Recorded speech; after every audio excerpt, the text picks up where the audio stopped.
ఇక్కడ ఎవరైనా కట్నం తీసుకున్నానన్నా? నువ్వు తీసుకున్నావు కట్నం? ఇక్కడ ఉన్న వాళ్ళందరూ వీడితో పాటు పెళ్లి చేసుకుంటారా? పెళ్లి నువ్వు ఒక్కడే చేసుకున్నావు కదా. వాళ్ళకంతా ఆల్రెడీ పెళ్ళి అయిపోయినాయి నాన్న. మరి నీకు వాళ్ళతో ఎందుకు గోల? కొట్టు.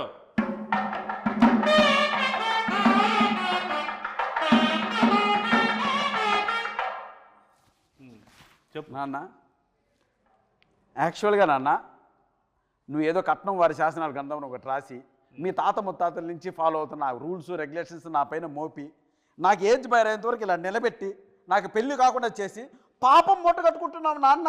ఏం పర్లేదు, ఈ రోజు నేను చచ్చిపోయినా నాకేం పర్లేదు. కట్నం తీసుకుని హాయిగా చచ్చిపోతా. నువ్వు మాత్రం నాశనం అయిపోవడం నాకు ఇష్టం ఉండదు.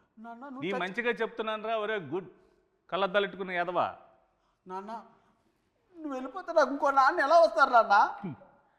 నువ్వు పెళ్లి చేసుకుంటున్నావు కదా, నీ దగ్గర డబ్బులు లేవనుకో, 4వ రోజు 5వ రోజు అదే వెళ్ళిపోతుంది. నీకు అప్పుడు తెలుస్తుంది బాధ ఏంటో.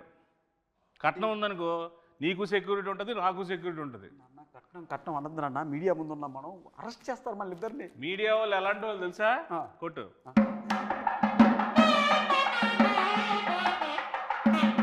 వాళ్ళకన్నీ తెలుసురా బాబు, నువ్వు చెప్పినవన్నీ వాళ్ళు ఏం కథలు వినరు, వాళ్ళకన్నీ ప్రాక్టికాలిటీస్ తెలుసు. సరే, నా సంగతి అలా ఉంచుకొని డైరెక్టర్ కూడా పెళ్లి కావాలంటే ఎందుకు అడగ అతను? నువ్వు ముందు చేసుకుని ఆయన ఆ చేసుకున్న దాంట్లో 4-5 పాయింట్లు ఉంటాయి కదా, అవి అడిగి చెప్పు. అందులో ఒక పాయింట్ అయినా కనెక్ట్ అవుతాడు, పెళ్లి చేసుకుంటాడు. ఎన్ని పాయింట్లు ఏం చెప్పినా సరే కట్నం మాత్రం స్ట్రెస్ చేసి మరీ చెప్పు. అసలుకే మతిమరుపు ఎక్కువ ఈ క్యాండిడేట్కి.